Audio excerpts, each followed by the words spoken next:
What are your thoughts on the differences in the importance of right brain versus left brain people in entrepreneurial efforts? Left brain being more of the analytical sort and right brain being more of the creative and expressive side.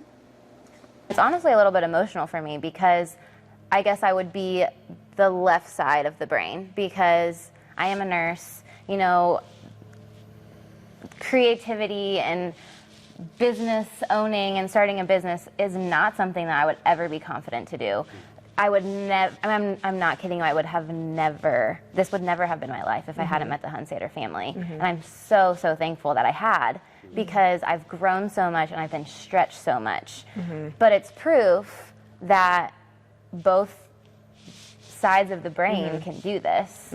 I will say that it doesn't come as naturally for me. Like I told you guys before, I laughed at the idea of a food truck. I was just blown away by that idea. Like that could not be possible, and here we are with it. And I kind of trust the leadership of our husbands and you know what they've done so far. And I would never question an idea that they had again, honestly, because of that. But I think if it was just me, this would not be what it is. And our team is like the perfect mixture of personalities, and we balance each other like phenomenally well. And we have the creative, I mean, and I will say, like, I am relatively creative when it comes to, I mean, this gift shop is my domain as far as like what's in it, and kind of like design and things like that. And then her husband also has a good eye for that kind of stuff. And so we work well on that end, and Tyler and Jocelyn work well on the other end. And so, you know, I think it's just really important to know that you're not going to be perfect at everything. And no matter what side of the brain you are, you know, just recognizing that everybody else is going to have a good opinion, or, you know, it's always worth listening to someone else. And that even brings you back to the whole mentorship thing, and where we believed and knew that there's always someone doing something better than you. Like, you have never arrived, you're never the best at something. And so just choosing to humble yourself to the point where you can be like, let me go find who's doing it better and learn from them. I think that's really important. Yeah, I think if you're a part of a team, having a personality test or getting to know, getting to really ask those questions will only help you. I think if you're alone, you need to get acquainted with your strengths and weaknesses, and you need to try to really honestly figure that out.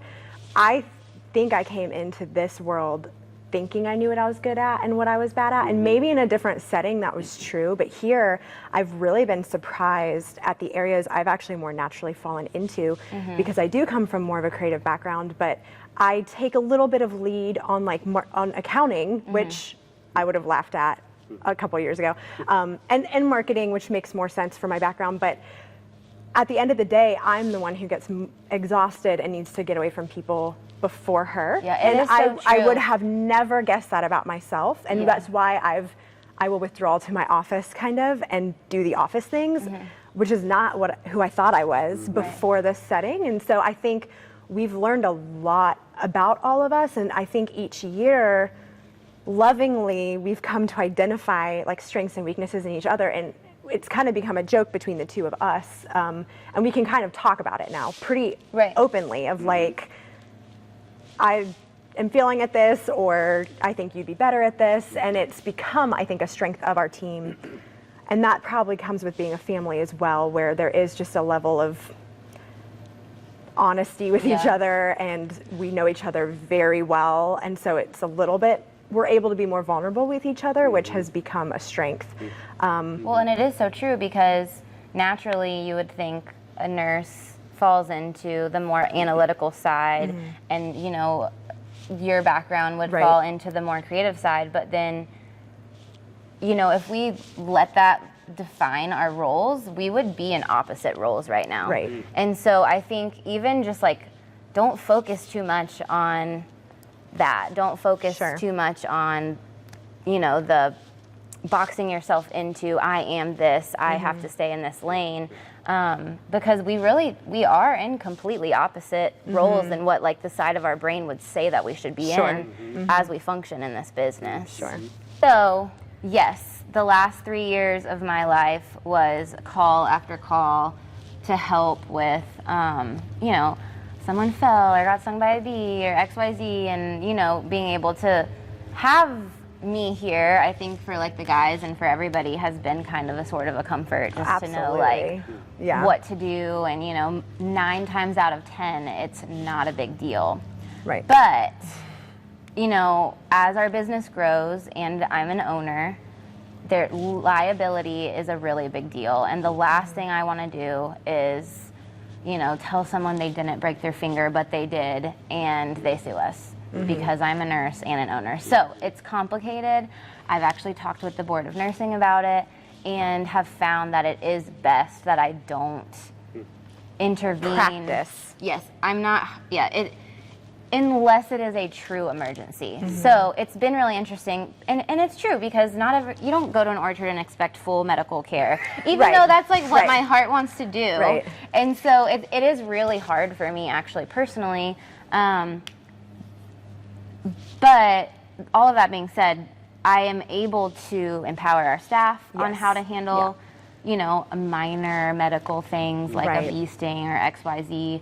And we still have the comfort of knowing if there is a true medical emergency. You know, I'm CPR trained. I know how to assess an emergency. I can send someone to the hospital if I need to. All of those types of things. Or even to cover ourselves, where I may notice a kid fell from the playground and their parent thinks they're okay, and I could just say, like, I really do think that you need to go to the emergency room. You know, being able to do that is a good perspective. From behind the scenes, I think it's made a huge difference. I mean, from the beginning, we've kind of had this voice in our ear, especially because this is experiential. We have a playground, we have you know, there's potential that someone could stub their toe or get a bee sting, things like that. So being able to have the forethought, because my brain might be over here in numbers and marketing, her brain is, hey, we need to make sure we have first aid kits at every station, and we need to make sure we have extra water here, here, and here. And so there's definitely an undercurrent of that. I've created like an incident report, so that way if something happens, you know, we can handle it appropriately. And empowering our staff, really, of being like, this is how you should respond when something happens. I mean, it's more about making you safety smart rather than executing. Than me being the one who's like the first responder and at everything. Year one, when things were smaller, she was more present and available just to be that face. And I think now we're at a size where she's just kind of able to, we're just able to train accordingly in a way that my brain wouldn't have thought about, the guy's brain wouldn't have thought about. One thing that is really exciting is that we did just add a wheelchair lift to our wagons. And so that's, I mean, for me, working in the hospital, I remember a specific patient who I truly believe that they would have lived longer if they could have just seen the farm. Like, if I could just figure out a way for you to see the farm, your life will be extended. And so I'm really excited that we have a wheelchair lift and now working in our the wagons. schools. Yes, and same with field trips and things like that. I was a school nurse, and so I knew that, you know, some of our EC classes couldn't even partake in a field trip like one here because the students couldn't even get to the field. And so being able to offer that, I guess, I mean, that is true. Accessibility, you know, you've really I've led the seen charge. And we're doing it. And I really appreciate our team even just for hearing me and like appreciating, you know, that perspective. Yeah. That's So it's a whole thing. There's fruit.